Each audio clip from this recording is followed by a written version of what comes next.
All right, let's dive in. Today, we're pulling back the curtain on the financial playbook that the wealthy seem to use. Look, it's not some kind of magic trick. It's really just a different set of rules. And today, we're going to break them down. So, let me ask you something right off the bat. Are you playing the wrong game with your money? Most of us get taught the same old advice: work hard, save your money, budget everything. But what if that advice is actually designed to keep you just treading water? What if the really wealthy are playing a completely different game?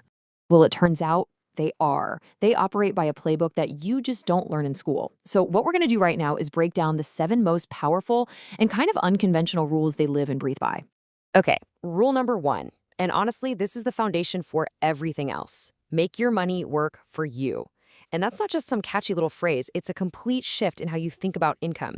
Just look at the difference here. On one side, you've got earned income. That's your job, right? You're trading hours for dollars. The big problem there? If you stop working, the money, well, it stops too. But on the other side, you have passive income. This is where your money itself is the employee. It's out there working for you 24/7, making more money. Think about it. A $100,000 salary is not the same thing as having $100,000 in capital that's working for you. One lets you make a living. The other one buys you freedom. All right, so that leads us right into rule number 2, which is all about how you actually fund that freedom. It sounds so simple, but I promise you, this is a total game changer in practice. And it's this: pay yourself first, always. The whole secret here is in the order you do things with your money. Most of us, we do what's on the left.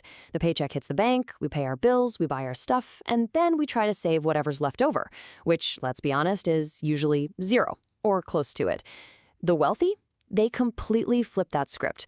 When their income comes in, the very first thing that happens, automatically, it's not even a choice, is money goes into investments and savings. Then, and only then, do they spend what's left over.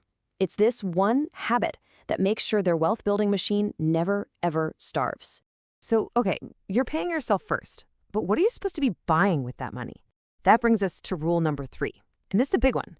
You need to buy assets, not liabilities.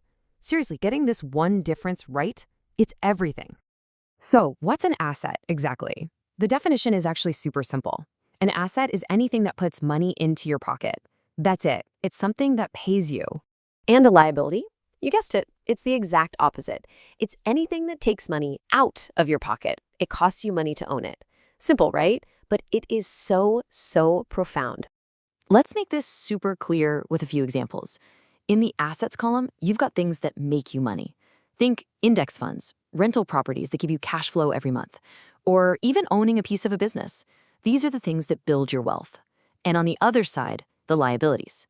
These things drain your wealth. That shiny new car that loses value the second you drive it off the lot, that's a liability. Designer clothes, credit card debt for stuff you don't need, all liabilities. The wealthy are just obsessed with stacking up things from that first column. Okay, rule number 4. This one is all about amplification. The wealthy don't just play with their own resources. No way. They multiply their efforts by using strategic leverage. And leverage really comes in 2 main flavors. First, you've got other people's time, or OPT. Look, you only have 24 hours in a day, right? But if you build a team or you hire experts, you can tap into their time to get way more done than you ever could on your own. The second kind, and this is a huge one, is other people's money, OPM. This is about using borrowed money, like a loan, to make smart investments. It lets you control a much bigger asset, like a rental property, for example, than you could afford with just your own cash. The absolute key, though, is that you use that debt to buy assets, not more liabilities. So once you start making some money from your assets, the next rule becomes absolutely critical. Rule number 5 is something most people just completely ignore until it's way too late. And it's this: you have to obsess over tax efficiency, because making the money, that's only half the battle. The mindset here is so simple, but so important. It's not about how much you make, it's about how much you keep.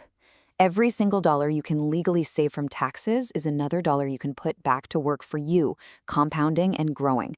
The wealthy use every legal tool in the book, from special retirement accounts to business structures, to keep their tax bill as low as possible. That way, they have more capital to invest. All right, this next one might actually surprise you. Before dumping every penny into the stock market, the wealthy follow rule number 6. Invest in yourself first. Because your own skill set, that is your single greatest asset. Let's just do some quick math. Say you get a 10% return on a $5,000 investment. That's great, it's 500 bucks. But what if you took that same money and time and invested it in learning a high-value skill, something like coding or sales or just being a knockout communicator? A skill like that could literally 10x your main income. The return you get on that investment completely blows away what you'd make in the market, especially when you're just starting out. And think about it, more income means way more fuel to pour into that passive income machine we've been talking about. And that brings us to our last rule, rule number 7. And this one ties everything together. It might just be the most powerful mindset shift of them all. And it's this: you have to think in decades, not months. Look, real wealth is not built overnight. All those get-rich-quick schemes, they're just gambling. The truly wealthy get that their ultimate secret weapon is patience. Why? Because patience unlocks the single most powerful force in all of finance. And that force is compounding. Investing just 500 bucks a month might not feel like much at first. After 10 years, yeah, it's a decent pile of cash. But then you look at year 20, and then you look at year 30. The growth just goes exponential. It's like a hockey stick. That is the point where your money really starts making serious money all by itself. This is the long game, and it's how real fortunes are made. So, these 7 rules, they aren't some top secret information just for the ultra-rich. They're a framework, a playbook, that's available to anyone who's willing to learn it. The real question isn't whether or not they work. The real question is, now that you know the rules, which one are you going to start with?